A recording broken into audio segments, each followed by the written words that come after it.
Hi everyone, Chris here. So I've got my good friend Thomas George on today.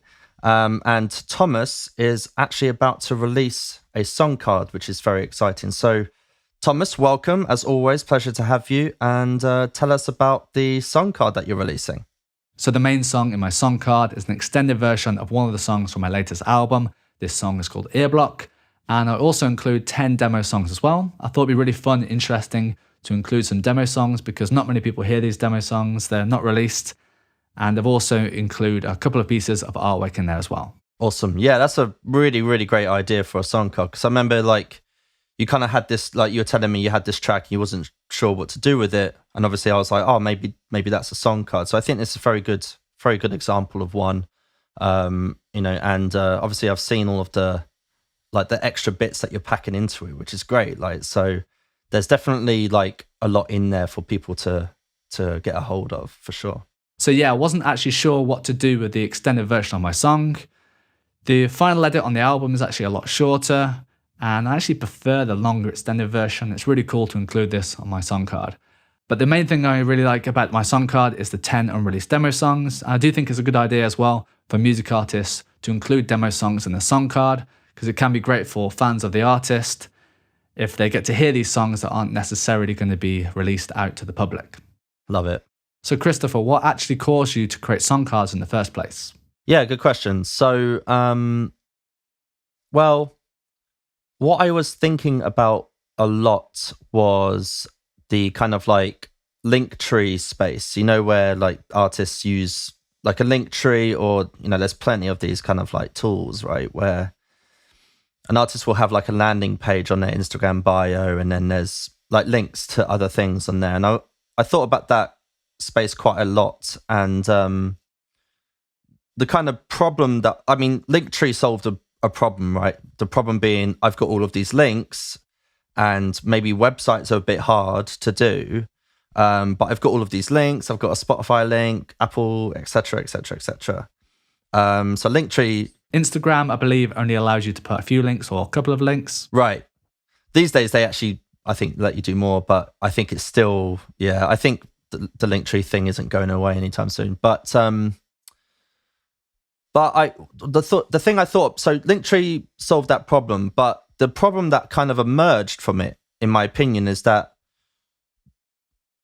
landing page becomes quite a low value transaction, right? Because you load the landing page, and then maybe you click to Spotify or you click to YouTube.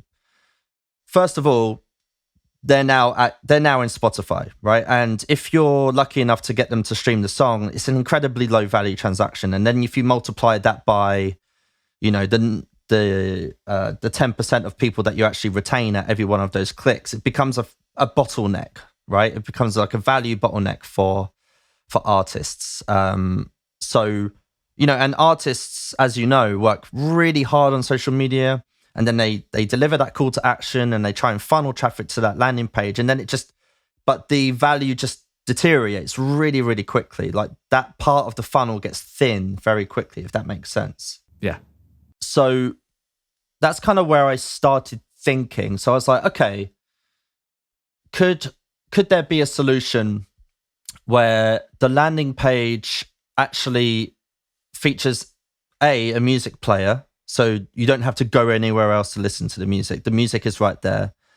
And second, a checkout, a really simple Apple Pay or Google Pay checkout without going to another website, right? Basically, what I'm trying to do is, or where I started was I want the exchange of value to happen right there without going elsewhere or without going to someone's platform, if that makes sense. So I started there, created the kind of first prototype, and there's a music player and there's Apple Pay or Google Pay.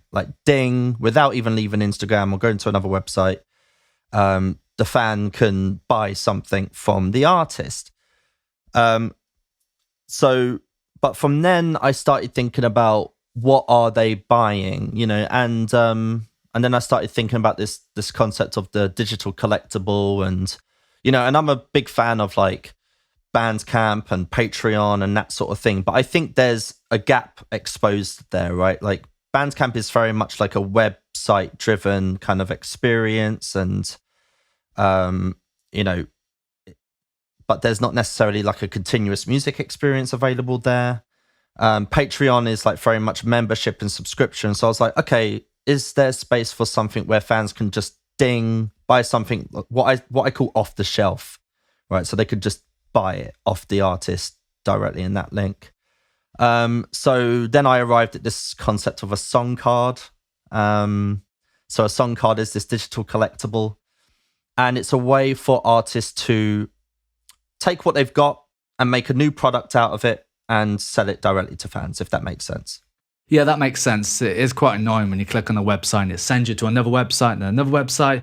You have all these different tabs open. It is a lot nicer just to have everything in one place. Absolutely. Like that's a big part of this is that I want the exchange of value between fan and artist to happen like 3 clicks sooner than it does. Because if it's 3 clicks sooner, then it's like a few orders of magnitude more likely to happen.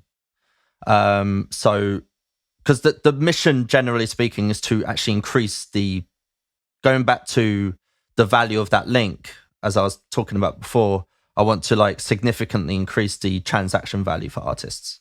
Yeah, I think artists could include a lot of cool stuff in there. As I said earlier, demo songs, but there's also artwork, even merchandise or t-shirts. Yeah, definitely. And, you know, there's clearly an appetite for digital music and collecting digital things between Bandcamp and Patreon and NFTs and stuff. There's something there. Like Bandcamp, they sell, I think, $200 million a year of music, and I think half of that is digital. You know, and then there's the appetite for vinyl and that sort of thing. But the problem there is producing vinyl and then fulfilling enough vinyl. You have to at minimum sell 200 or so to make it economically viable to sell a vinyl. So there's an appetite for collecting, but also what I also am aiming for out of Songcards is to provide the fans, we call them collectors, right? To provide fans a way to show off and to prove to their friends that they're fans of these artists before they blew up or whatever it is. I call it proof of fan, right? So that's the kind of concept I'm going with. So when a collector accrues Songcards, they have their own collector's page and they can use that on their Instagram to show off, you know, to like, look how cool of a music fan I am. I collect Songcards from these independent artists. Awesome. So what's next for Songcards? Cool. So right now, Songcards is in beta, right? So I'm onboarding artists kind of one by one and testing the platform. And that sort of thing. A few artists have started like releasing Songcards and onboarding their fans and that sort of thing. So that's where we're at the moment. So the kind of core product which exists on the web, that's out there and that exists. I'm currently working on a dashboard for artists so that they can create and manage their own Songcards and their profiles and that sort of thing. I'm also working on like a mobile app for iOS and Android so that as collectors collect Songcards, they can log into like the Songcards player app on their phone and listen to them offline, like a conventional music player experience. And that's like part of the value proposition of buying a Songcard. You can listen to it on your phone, that sort of thing. So yeah, and I think once I've gone through the beta and, you know, sort of rolled out those other products as well, that's what would lead up to like a more sort of public launch. But the beta, people can sign up to the beta now. If they just go to beta.songcards.io, they can explore Songcards, but join the beta there as well, whether they're a fan or an artist or maybe even just a speculator who wants to keep up to date. One thing I'd like to see is if there's some kind of print-on-demand service for Songcards, so the fans can physically get the Songcards. So a bit like Pokemon cards, really, you could try and collect them all. Definitely. And that, you know, there's a tradability piece there as well that I'm working on, and that will happen in the future. There'll be the facility for people to like, you know, sort of like exchange Songcards between each of them, and whoever has the, you know, person B can come back to the platform and they have their song cards available to them and they can access the content that's on there.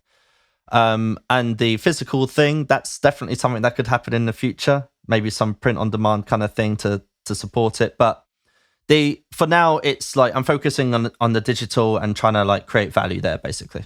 Yeah, the physical one isn't necessary, but it would be fun. Yeah, that's definitely down the line, but it's definitely something I've thought about quite a few times. It seems like you've got a lot of great ideas that you're implementing. Thank you. Yeah, sure. So yeah, like I said, for anyone who's interested, go to beta.songcards.io to learn more. So yeah, Thomas, really excited for you to launch your Songcard. So for listeners and viewers, make sure to follow Thomas George as well so that you can keep up to date, and we'll have a link to his Songcard in the show notes in the description as well. Thanks for coming on again, Thomas. No worries, thanks. And to the viewers and the listeners, we'll see you all next time. Take care.